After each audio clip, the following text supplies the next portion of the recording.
Happy Friday, everybody. Today we're talking about Jack Nicholson and going south.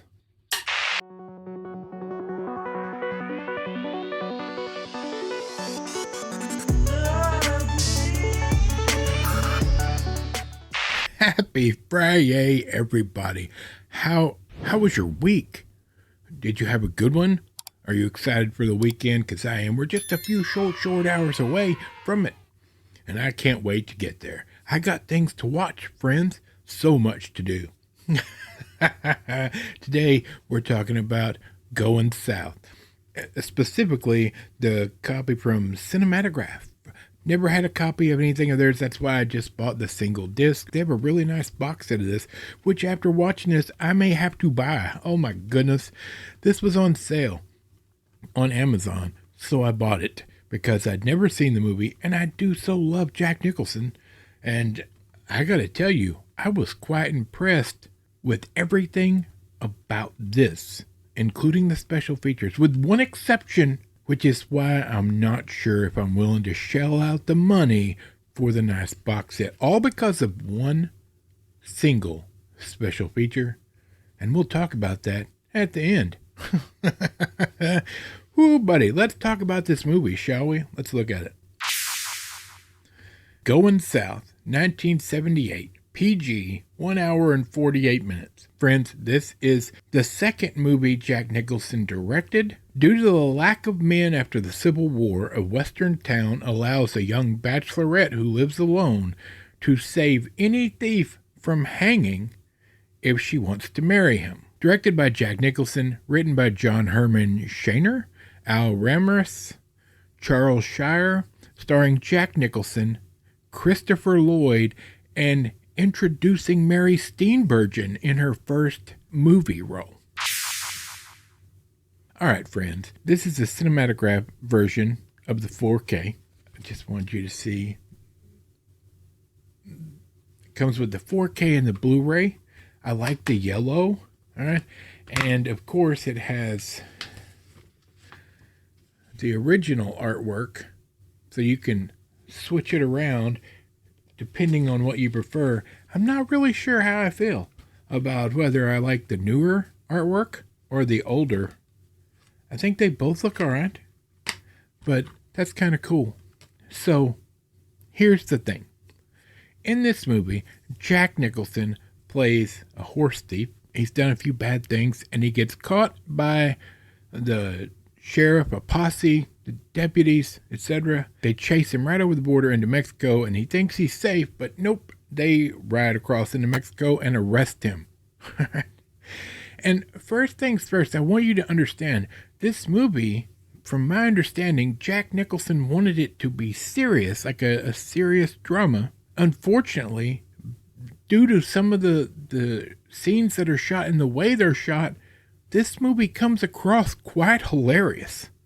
Like, not in a bad way, but some extremely funny scenes. Like when they catch up to him, like he's in Mexico right there at the border. He gets off his horse and he's dancing a jig. He's like, ha ha, you can't come get me. I'm in Mexico now, ha ha. And then they start coming across the river. He goes to get back on his horse, but the horse, in shot, faints and won't get up. Like right off the bat. Quite hilarious to see that horse faint. They take him back to this small town, and he is sentenced to be hung for his crimes. Because Christopher Lloyd's character, one of the deputies, does not like Moon, which is, what's his full name? His last name's Moon, Henry Moon. And this deputy does not like Henry Moon, so he does not tell him about this ordinance they have in this town. Meanwhile, these women keep coming into the jail and looking at him through the bars, and he's of course rude to them because he's like, this isn't a zoo where you get to just come look at the caged animals, etc.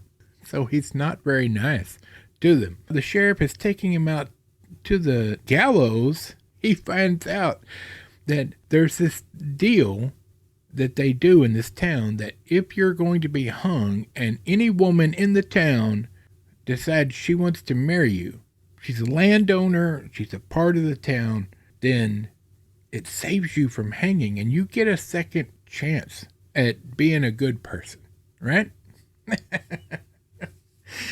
So, of course, at that point, now that he's on the gallows, now he's trying to tell the ladies in the crowd, hey, hold on now. Don't judge a book by its cover. Sometimes it's all scratched and bent up and messed up on the outside, but on the inside, it's beautiful words. Jack Nicholson does such a good job of this movie. Just thinking about it right now, the way his character acts, that smile, he's just hilarious. And just a quick note from our friends over at Blackout Coffee Company, make sure you head over and give him a try. Links in the description. But he's such a good actor. Mary Steenburgen says, hey, I'll marry him. It is a hilarious scene, the scene of him going to be hung and the conversations had with the crowd and women in the crowd. For that scene alone, I would buy this movie. It's a brilliant opening to a movie. So here's Mary Steenburgen is not trying to marry him because, oh, I want to have a family. No, she is a young virgin bachelorette who's never, like, she has her own house, and it was her father's, and it has a mine on it. And she needs a worker because she's running out of time before the railroad in town takes her property and puts a railroad through it. She believes there's gold in her mine, but she can only do so much. So she's a young, like, no experience bachelorette out of her depth. So she needs a hard worker. So she marries Jack Nicholson, and she's marrying him just to get a worker. Because if you use this stipulation and you are a criminal and you marry a good woman, you have to do everything she says. You can't drink. You can't beat them. You can't run away. They'll send a posse after you and you're in trouble. Like they'll hang you. So there's rules. So anyway, and he is excited because he didn't die. Like his whole goal is to get away. So this whole movie is about that relationship. And yes, it is strange. Don't get me wrong. This is not a rom-com. This is not a straight love story. This is a uniquely, like, difficult to describe movie that evolves. The relationship they have evolves throughout. It's a journey, but it's straight awkward through a huge part of this movie. There's a lot of comedy, but it's all played straight. Like it's played for serious. Like a drama. And the comedy just comes from regular conversation or regular things that happen. It's just so well written. I really thoroughly enjoyed it. And then I never saw the ending coming. There's a twist at the end that is great. Like it will catch you off guard. And then the end of the movie, the end of this journey is brilliant. Now, you may not agree. Have you seen this movie? Let me know your thoughts down below, because I was ecstatic. Like I wasn't sure where it was going, but I was enjoying every minute. Because there's also his old gang has shown up to see him hang, and when he's saved, they're hanging around. So there's that to deal with, and they're up to no good. It's got a young Danny DeVito in it, Ed Begley Jr. I think it's Ed Begley, Begley. He's in this. There's a lot of people you will recognize in this movie from 1978. Now, on to this specific special edition. There is an audio commentary which I watched and listened to. I would not say it's great, but it's all right. It's a film critic, Simon Abrams, that for the most part, he just talks about what critics have said throughout, like when this movie came out, and reads from excerpts and things like that. Like I didn't find it very like helpful as far as the movie itself, but it was interesting. Like there was some interesting stuff. There's also a Jack of Three Trades in Focus on Nicholson the Director, a new video essay by historian Daniel Krimmer. It was all right.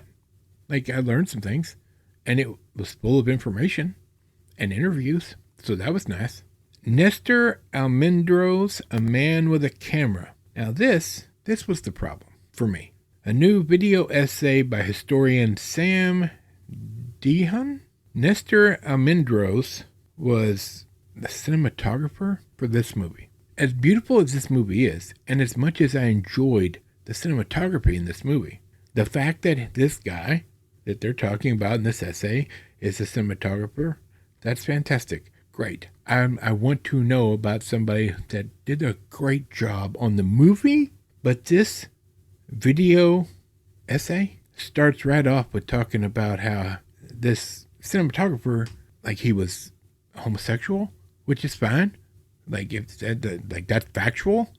But instead of talking about his job on this, they go all the way back to when he's a kid and how he did all these great things for the LGBTQ plus whatnot community. The queer community is what he calls it. I don't know. I don't care about that. I don't care about that in the slightest.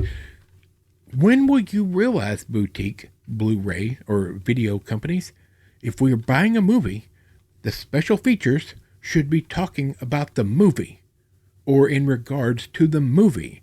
The only one I'm interested in as far as if they've done a great job in like their past, maybe the director, maybe, but I want to hear their experiences with this movie. I don't care if they're gay or how they grew up. So there's that. All right, that's it. With that, I'm starting the weekend right now. For Michael, the microphone, Bob, Squeaky Chair in the back, and this big fat nerd, we all agree you should watch this movie, and we'll see you on Monday.